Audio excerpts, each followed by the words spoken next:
Al momento de trabajar con transformadores, no debemos perder nunca nuestro objetivo. Nuestro objetivo siempre está acá, en el lado del primario, es decir, donde conecto la tensión de 220 volts o de 380 volts, lo que tenga en una fábrica, en una casa. Y en general lo más habitual es que yo quiero conocer cuánto vale esta corriente, es lo más importante para mí, porque siempre la cuenta es la misma. Digo, ¿qué fusible le pongo a este conductor? ¿Qué tamaño de conductor lleva? ¿Cómo será mi instalación? Porque todo el resto de la máquina la diseña alguien. Bueno, la verdad que todos los cálculos que vamos a hacer de aquí en adelante tienen como prácticamente único objetivo hacer de cuenta que el transformador es una Z única, una carga, y entonces poder calcularlo en forma monofásica para saber cuánto vale la corriente que va a circular por allí y todos aquellos parámetros a los que estamos acostumbrados. Coseno de phi, factor de potencia, qué sé yo, potencia activa, reactiva, corriente, bueno, pero siempre tratando de hacer que el transformador se comporte en sí mismo como una carga única. Por eso vamos a empezar con este tema que se llama impedancia reflejada. Y básicamente lo que intentamos ver es cómo se percibe, cómo se ve esta impedancia, es decir, cuál es la impedancia que se ve, si esto es una caja negra, desde el lado del primario, que es un poco lo que les comentaba recién, ¿no? Aquí he puesto una carga cualquiera, ZC, tenemos la corriente en el secundario, la tensión en el secundario, esto provocará una corriente y una tensión en el primario que tendrá que ver con la tensión de la red. Así que esas son las cosas que conocemos y seguramente sabemos también que hay N1 y N2 espiras. Bueno, entonces digo, ¿cómo será la impedancia de esta cosa si estuviera conectada directamente al primario? Es decir, si estuviera conectado ahí. Bueno, qué sé yo. No, acá, ahí. La impedancia vista desde el lado primario, así la llamamos, la impedancia 1,1, vista del lado del primario, así se la conoce, Z11. La verdad que va a ser la tensión del primario dividido la corriente del primario. Es decir, si yo tomo esta tensión y la divido por esta corriente, tengo que tener la impedancia. Bueno, ahí reemplazo el valor de esta tensión por cuánto vale, ¿cómo era? Ah, ¿se acuerdan de la relación del transformador? ¿Cómo era? U1 sobre U2 igual a N1 sobre N2 igual a I2 sobre I1. Entonces de acá, bueno, podemos calcular cuánto vale la tensión U1 y vale A veces U2. Acuérdense que A es la relación del transformador, ¿no? Y entonces, ¿cuánto vale la corriente I1?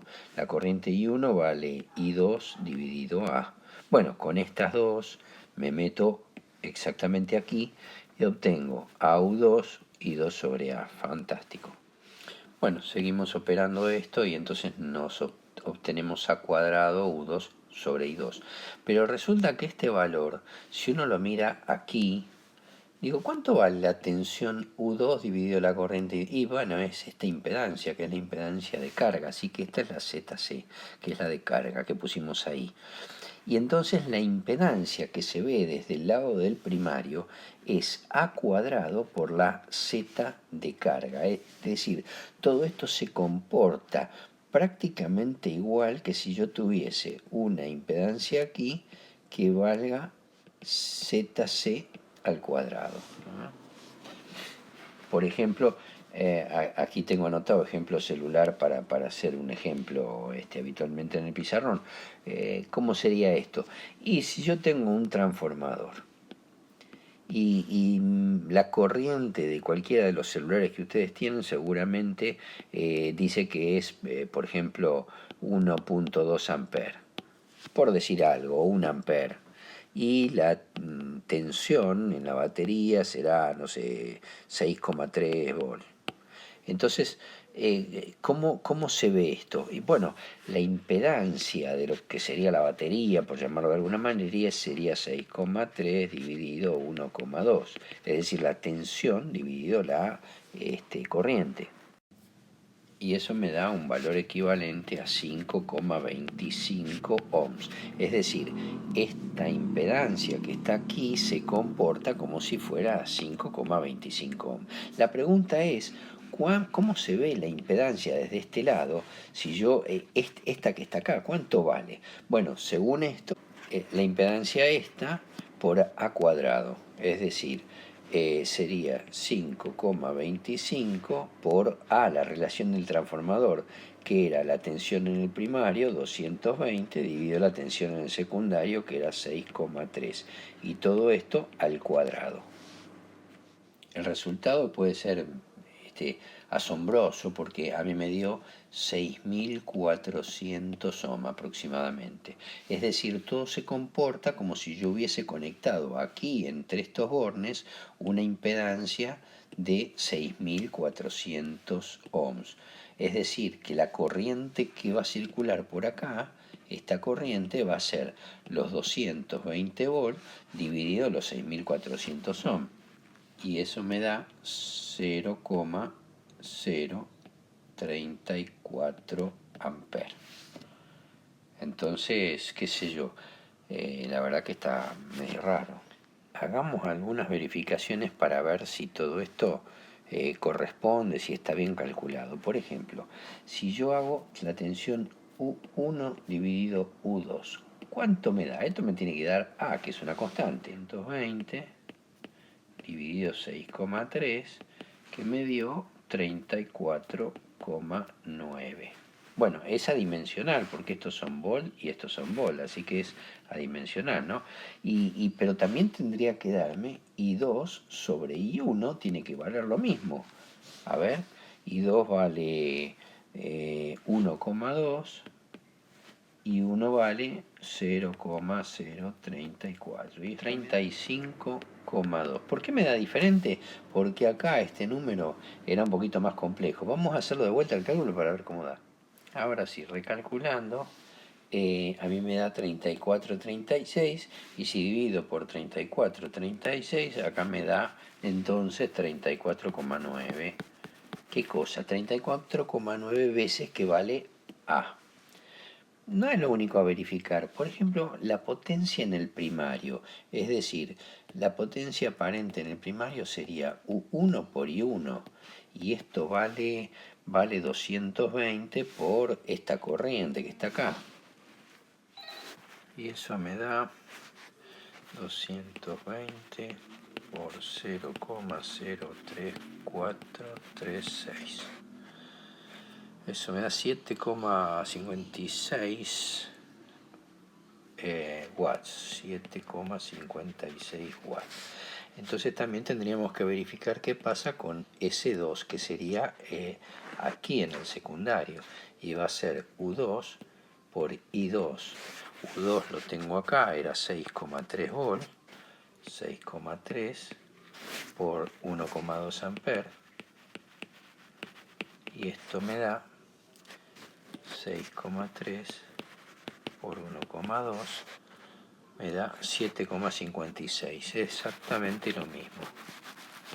Bien, esta confirmación es la que muestra que este análisis que hemos hecho, esta historia de reflejar la impedancia hacia el lado del primario, es válida. Si borramos todo este lío y repasamos otra vez, entonces el objetivo es hacer que todo este artefacto se vea como si fuera una única impedancia, y la impedancia que se ve surge de esta expresión.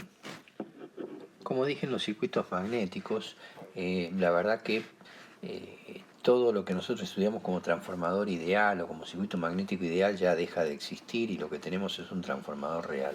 El transformador real tiene una cantidad de problemas, aquello de la histéresis, aquello de las chapitas puestas una al lado de la otra para minimizar las pérdidas por corriente de Foucault, corrientes parásitas, todas estas cuestiones que tienen que ver con los circuitos magnéticos, bueno, se ven maximizadas aquí, y acá una de las primeras que nos aparece es el tema del flujo disperso. ¿Se acuerdan del flujo disperso? Que era una cosa medio como difícil de comprender, pero conceptualmente recordemos que era que nosotros con esta diferencia de potencial, con esta tensión a través de la ley de Faraday, qué sé yo, igual a n diferencial flujo respecto de t, obtenemos un flujo. Este flujo que está acá debería ser en teoría el único flujo que va a producir una tensión aquí a la salida. Ahora bien, esto no es tan así y hay algún flujo adicional que se pierde por el aire, es decir, algunas líneas de flujo magnético, en vez de hacer este recorrido súper ideal, que sería fantástico, algunas se escapan por el lado inconveniente, es decir, se van por el aire y dicen, ¿sabes qué? Algunas líneas de flujo van por acá, por acá, por acá, qué sé yo, y otras líneas van por acá, por acá. Entonces, toma sentido aquello del flujo disperso, ese flujo que se pierde en esta parte externa, digamos, y este flujo disperso tiene dos nomenclaturas. Le puse acá flujo disperso 1 y a esta flujo disperso 2. El punto es que cuando pensamos en la cantidad de corriente que necesitamos para establecer ese flujo, digo, espera, este no es el flujo que hay que establecer, porque la verdad es que una parte se pierde en este flujo disperso. Entonces, el verdadero flujo útil es el que pasa por acá adentro. Y como algo se pierde aquí, tiene que ser un poco más grande. Entonces, el flujo debería ser igual al flujo útil más el flujo disperso 2. Esta sería una primera expresión.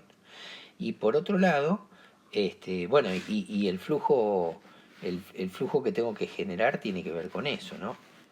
Eso significa que de verdad el flujo útil, el que aparece aquí, va a ser igual al flujo que pasa por el circuito magnético menos el flujo disperso 2. Del mismo modo, aquí voy a tener un problema parecido. Digo, a ver, la corriente que yo genero debería corresponderse a un flujo. ¿Cuál es el verdadero flujo que pasa por acá? No, bueno, el verdadero flujo que pasa por acá, que es el flujo que yo tengo que generar, en realidad es el flujo que está aquí, que es el flujo que pasa por el circuito magnético, este es el flujo total, más el que se pierde, el flujo disperso.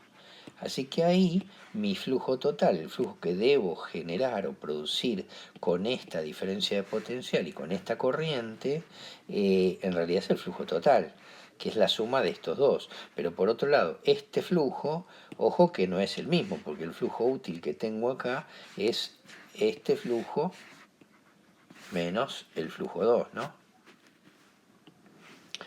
Entonces, básicamente el flujo 2 será quien produzca de alguna manera la tensión aquí en este punto E2. Así, y este flujo 1 será el flujo necesario para provocar todo el resto de los acontecimientos. Así que vamos a tratar de hacer algo con esto, para lo cual, si recordamos la expresión que decía que la tensión era igual a n diferencial flujo respecto de t, si yo utilizo el flujo, tomo derivadas tanto en esta expresión como en esta expresión, multiplico por n, pero ¿qué n? Acá voy a poner n1 y voy a multiplicar todos los términos por n1.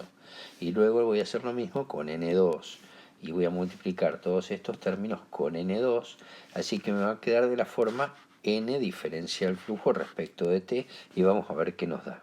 Así es como multiplicando por n y tomando derivadas, acá me queda n1 derivada de φ1 respecto de t, n1 derivada de φ respecto de t y derivada del φ de dispersión 1 respecto de t. Este que está acá, bueno, es la tensión que hay en la red. Esta tensión que está aquí se podía expresar como la tensión puesta en estos bornes, esta E, que era n diferencial phi respecto de t, donde n era el número de espiras que tenía este bobinado y el flujo era el flujo total, el flujo que necesito máximo, porque era la suma de este flujo más el flujo disperso, ¿no? Que era lo que teníamos acá.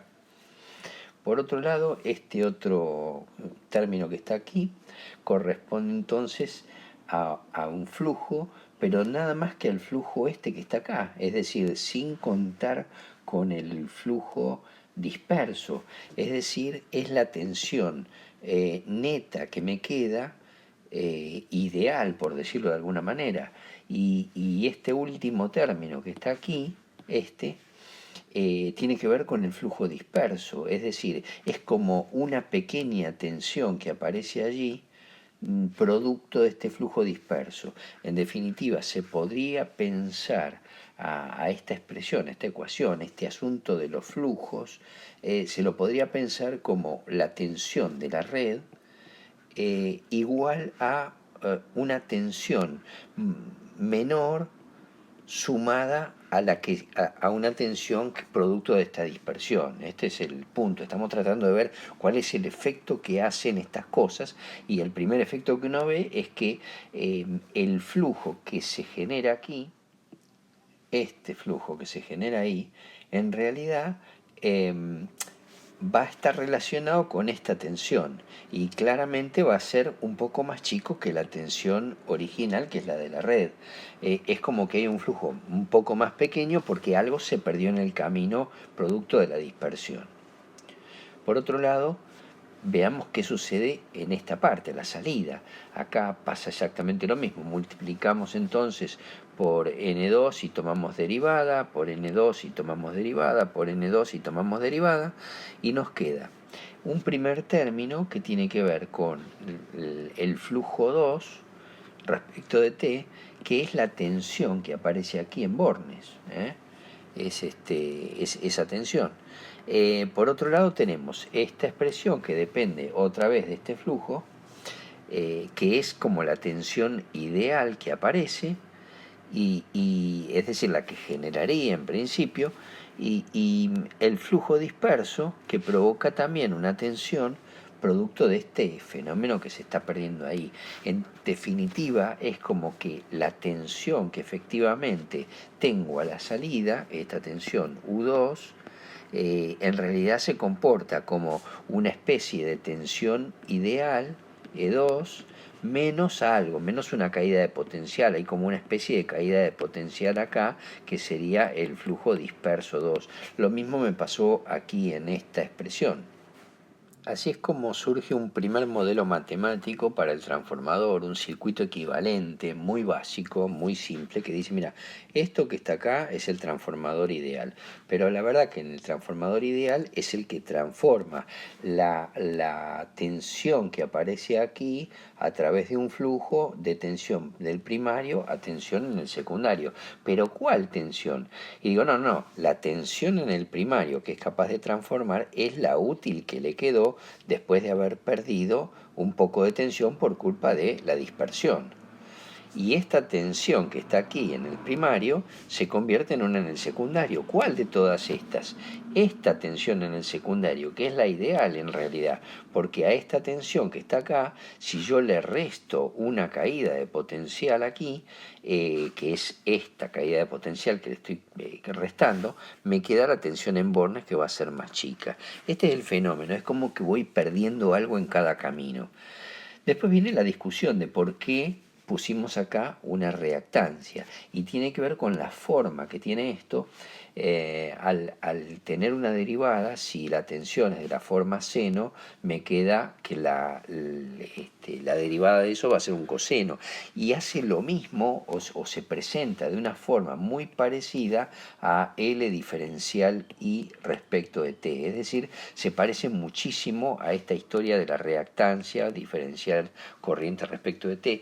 Así que estas dos expresiones que están aquí, esta y esta, las decimos que se parecen a una inductancia en serie. Entonces es como tener aquí una tensión y acá la caída de potencial. Y entonces son dos bobinas. Aquí tengo la tensión efectiva que voy a usar en el primario del transformador, y esto es algo que se pierde en el camino, que está relacionado con la dispersión. Lo mismo le pasa acá. La tensión que yo efectivamente podría utilizar es E2, pero Por culpa de la dispersión hay una caída de potencial y esa caída de potencial me da por resultado una tensión más baja que la que yo esperaba. Entonces, en el ideal yo tenía esta tensión y esta tensión como las únicas tensiones, pero ahora en el transformador ideal son estas dos las que valen. Las otras dos, tensión U1 y la tensión U2, van a ser diferentes de estas superideales que están aquí adentro y tiene que ver con la pérdida que se produce, no pérdida, sino caída de potencial que se produce allí en esas reactancias. El modelo no está completo porque la verdad es que estos cables que están aquí tienen resistencia eléctrica y este cable en el secundario también tiene resistencia eléctrica. Entonces debemos agregarle estas resistencias que están acá, que llamaremos resistencia del primario, resistencia 1 y resistencia 2, la del secundario. Así que bueno, ya tenemos reactancia de dispersión, resistencia y resistencia. En primera instancia, este parece ser un buen modelo matemático que represente al transformador. Hemos considerado, por un lado, las resistencias de los cables, por otro lado, las caídas de potencial que producen los flujos dispersos, tanto en el primario como en el secundario. Pero la verdad es que cuando enchufamos un transformador grande y lo conectamos a la nada misma, eso se llama conectar en vacío. Vacío significa que no tiene carga, es decir, cuando retiramos la carga y no ponemos más nada, la primera cosa que sucede es que la corriente del secundario vale cero. En esas condiciones uno dice, bueno, en este transformador, si la tensión esta vale cero, acá hay 0, 0, 0, 0. Y acá no tendría que haber absolutamente nada. Y ¿saben qué? Si yo pongo un voltímetro para medir acá, un tester, mide entre estos dos cables, y el tester de aguja o el tester digital cualquiera me marca que, qué sé yo, si este era un transformador de 220 volt a 110, me marca los 110 volt. Y la pregunta es, ¿cómo hace para marcar si en realidad no le puse ninguna carga? Bueno, ahí aparece entonces una duda, que es qué pasa cuando el transformador está en vacío. En vacío deberíamos ver una suerte de transformador que en realidad no circula corriente eléctrica, es como que tuviésemos un transformador aquí que no está conectado a nada. Pero bueno, la verdad es que cuando medimos qué es lo que sucede a la entrada del transformador, vamos a apreciar que hay efectivamente una corriente. Y esa corriente eléctrica tiene una característica bastante particular, que es que tiene un ángulo de fasaje entre tensión y corriente. Esta corriente cero, esta corriente I0 se la conoce como corriente de vacío, y tiene una parte que es que queda en fase con la tensión del primario y otra parte que queda a 90 grados. Así que uno típicamente dice, no, pará, la parte que queda aquí en fase se corresponde a algo de tipo resistivo y lo que queda aquí a 90 grados queda una reactancia inductiva. Entonces en esas mediciones lo que se comprueba es que por este camino, digamos, por aquí aparece una suerte de resistencia que es la que produce este consumo de corriente eléctrica en fase con la tensión. Es una resistencia relativamente alta, bastante más alta que esta. Uno dice la resistencia del cable es muy bajita, es casi cero, así que frente a esta yo veo un consumo de corriente eléctrica relativamente chico. Y por otro lado hay una corriente desfasada a 90 grados, que es la que nosotros ponemos por aquí, por una especie de bobina que aparece acá. Todo esto es de mentira, no existe, digamos, son todos elementos que nosotros inventamos para poner el modelo matemático, para explicar qué es lo que sucede con la corriente que aparece desfasada respecto de la tensión. Y entonces viene la explicación teórica. Bueno, a ver, ¿cómo sería esto? ¿Qué significa esta resistencia? ¿Qué sentido tiene esa resistencia que está ahí? Bueno, el sentido que le encontramos es las pérdidas que se producen por el efecto de histéresis y de corriente de Foucault en el núcleo. Esas pérdidas son pérdidas reales, concretas, el transformador se calienta, el núcleo magnético se calienta y coincide la energía que se desprende con una suerte de resistencia equivalente aquí que está comiendo de alguna forma esa potencia. Por el otro lado, parte de la corriente eléctrica viene por algún tipo de impedancia que la desfasa en el 90 grados respecto de la tensión. Así que la única cosa que la podría desfasar y retrasar en ese sentido es una reactancia inductiva. Esta reactancia la conocemos como reactancia de magnetización, con mu, y esa reactancia de magnetización es la responsable, esa es la explicación que le damos, es la responsable de establecer el flujo magnético, porque ¿se acuerdan de esta tensión que aparecía cuando poníamos un tester? Esta tensión aparece porque tengo n espiras diferencial flujo respecto de t. Pero ¿qué pasa? Este flujo alguien lo tiene que poner. Si yo saco efectivamente el transformador, bueno, si no hay transformador no hay flujo, así que alguien tiene que poner ese flujo. Esta inductancia que hemos inventado aquí, esta reactancia de magnetización, es la responsable de establecer este flujo que generará esta tensión aunque no circule nada de corriente en el secundario. En definitiva, vamos a bautizar a esta resistencia que está aquí como la resistencia de pérdidas, y por ella circula una corriente que se la conocerá como corriente de pérdidas. Por otro lado, vamos a tener una reactancia aquí, que será la reactancia de magnetización, que es esta bobina que está aquí, y por esa reactancia de magnetización circulará la corriente que establece el flujo magnético, es decir, la corriente de magnetización.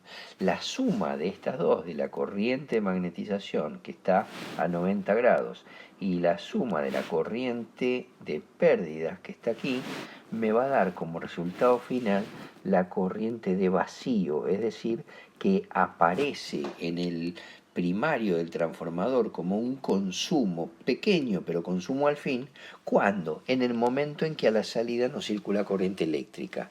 Es decir, acá es donde el transformador ideal desaparece, porque nosotros habíamos presupuestado que S1 era igual a U1 por I1 y que tenía que ser igual a U2 por I2. Y acá eso no sucede, porque la tensión 2 vale 0, así que esta parte vale 0, pero esta parte es distinta de 0. Así que esta igualdad de que primario y secundario tienen la misma potencia no es así, y efectivamente cuando a la salida no consumo ninguna potencia, a la entrada alguna potencia se consume. El consumo de potencia activa estará aquí, en esa resistencia, y tiene que ver con las pérdidas, y el consumo de potencia reactiva va a estar dado por este término que tendrá que ver con el establecimiento del flujo magnético. Así nos queda armado entonces nuestro circuito equivalente más aproximado que tenemos, o más bonito que tenemos, o el circuito equivalente que llamamos ideal, que tiene al transformador como protagonista, pero transformador ideal. Cuando digo transformador ideal, este aparato es aquel que cumple con la relación del transformador, donde dice que E1 es a E2 como I2 es a I1 igual a N1 sobre N2, que es la relación de espiras. Todas estas ecuaciones, que son verdaderas, aparecen acá, en este aparato ideal que no existe y que es ideal. Bueno, a esto, para modelizar el comportamiento real de este aparato, de este transformador, le agregamos qué cosas. Primero, lo que pasa en el secundario del transformador. Aquí hay una resistencia eléctrica, producto de la resistencia del cable. Esto que es una reactancia, producto de la reactancia de dispersión, es decir, por el fenómeno del flujo disperso. Así que esto no es una pérdida. Mientras que la resistencia tiene que ver con pérdidas, la reactancia tiene que ver con potencia reactiva, así que no tiene nada que ver con pérdidas. Porque es bastante común que lo confundan y que digan que esto tiene que ver con las pérdidas.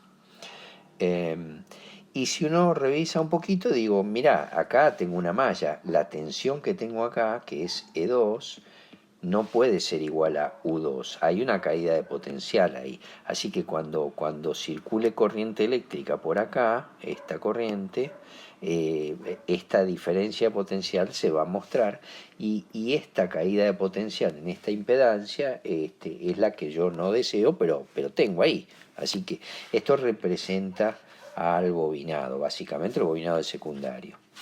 En el caso del primario pasa exactamente igual. Tengo un bobinado que tiene resistencia y tiene reactancia. Otra vez lo mismo, la tensión que haya aquí no va a ser la misma que haya aquí.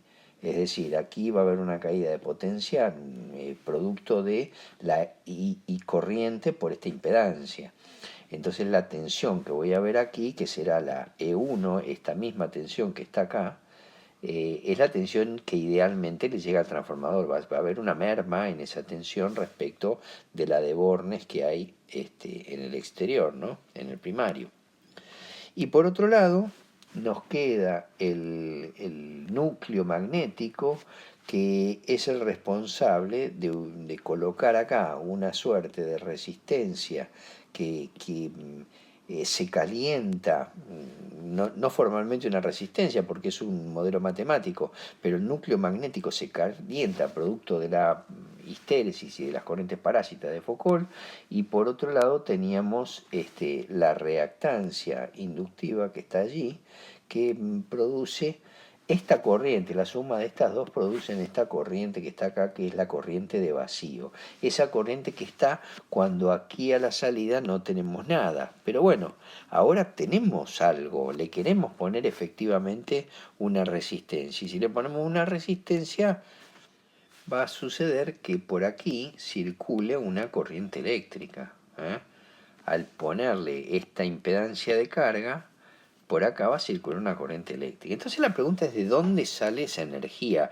¿De dónde la toma? Bueno, claramente, cuando aquí aparezca esta corriente eléctrica, del primario alguna corriente tomará este transformador ideal. Bueno, esa corriente la llamamos I21. I21 es la corriente del secundario vista desde el lado primario. ¿Se acuerdan de la impedancia reflejada, de esa impedancia que se veía desde el lado primario? Bueno, esto es algo parecido. Y por otro lado, tenemos la corriente esta que teníamos recién, que es la corriente de vacío. Así que finalmente la corriente que toma de la red va a ser una corriente un poco más grande, que va a ser la suma de esta corriente más esta corriente. Así es como se va a comportar un transformador sometido a una determinada carga.